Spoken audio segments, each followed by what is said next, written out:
Hey Ann, I'm making a quick screen recording for you. I saw your email about Planning Center and I started writing you back this email, but then I thought, you know what, I might as well just do a quick screen recording as I was going through and telling you about some of the stuff that I would recommend that you do next time. I was like, I wish I could show her this somehow, but I figured I'm on a Mac, it's got cool features, let me just do a quick screen recording. So basically what I did was I looked back at your plan and everything looks pretty good.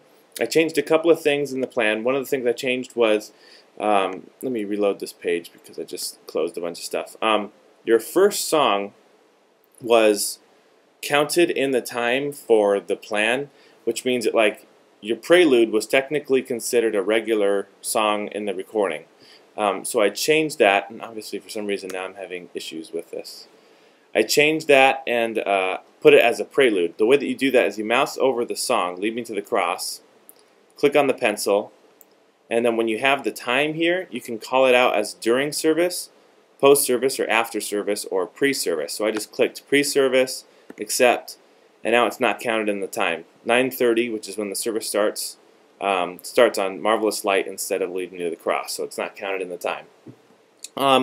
As far as your MP4 files, I went through and re-uploaded this one as an MP3. I'll show you why. When you click on the music note, you can go into the song editing features, which I'm pretty sure you've done. Let me change this real quick. I'm going to do something real quick, and then I'll show you why I did this. So when I went into this song originally, your attachments were listed here, both your song file and your document file, your Word doc. I changed those from attachments to the actual song, which this window just represents the song itself. And then when you click on arrangements, when you click on your default arrangement, this is the arrangement that you're using. This is separate.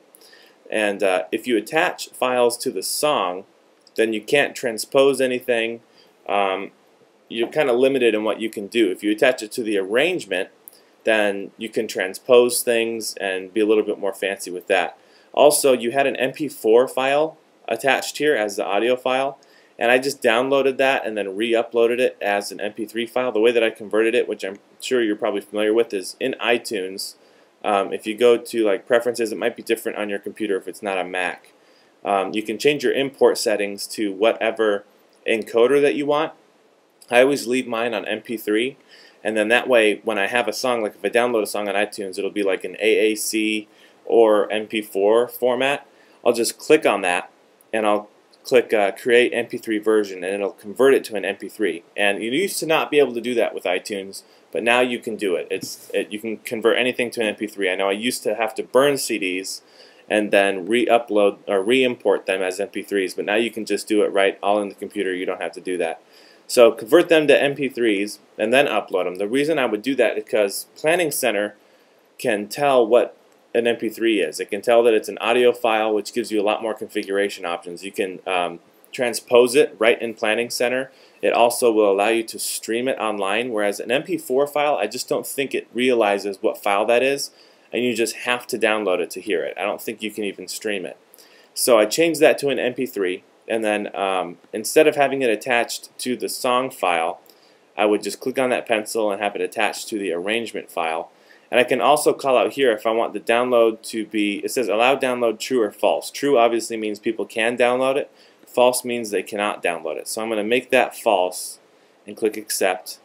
And now it's going to go into the arrangements. And once you have it as an MP3 attached to an arrangement, you can click this little cog icon and you can call out the key the song is in, and you can transpose it to any key. And Planning Center will actually transpose that for you, as opposed to using some kind of software on your computer to do that. It's a lot easier.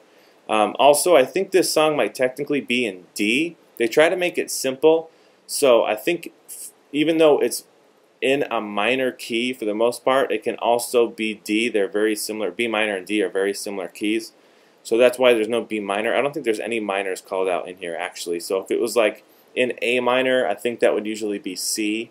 If it was in E minor, that would be G. So B minor, I think, is technically in D, which brings me to your chord sheet. Your chord sheet is right, and everything's good, and it's formatted well.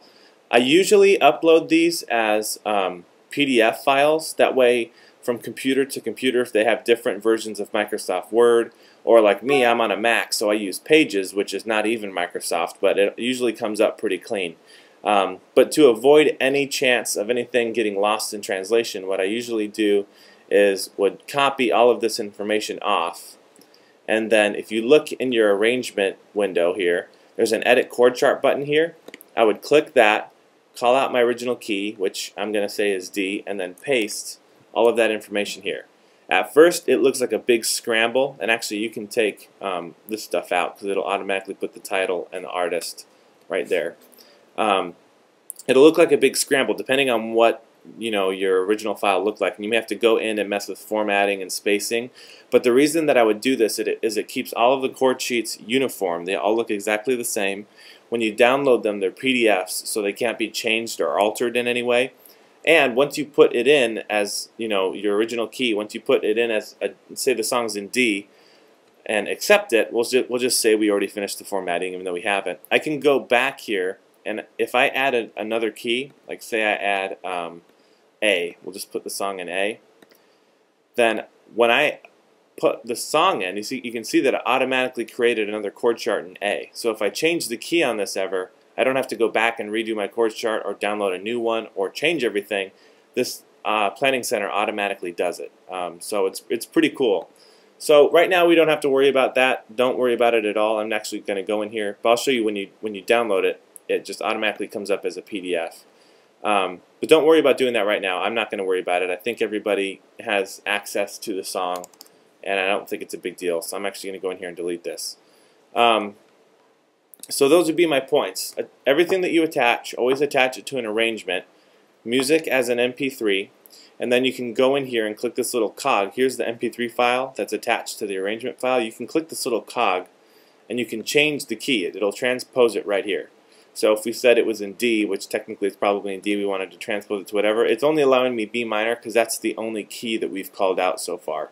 So it kind of helps you out that way. Like even if I had B minor here and I chose C on accident, it won't let you make that mistake. It'll only let you transpose it to whatever key you currently have. But we don't need to transpose this one, it's fine. So that's it. Just attach everything to an arrangement as an MP3 file.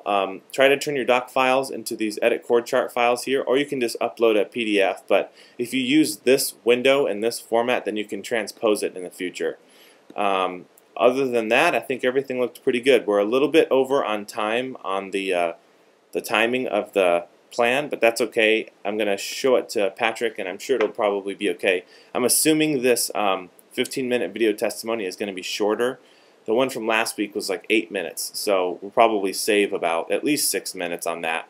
So I think we should be fine on time. We usually try to be, according to the plan, done an hour from its start, so that would be 10:30, and we usually go over, by a few minutes. So I don't think we'll have any issues there. Thanks for doing this. You did a great job, and in the future, hopefully it'll be a lot easier. If you have any questions or want to tell me anything, obviously you can email me or give me a call.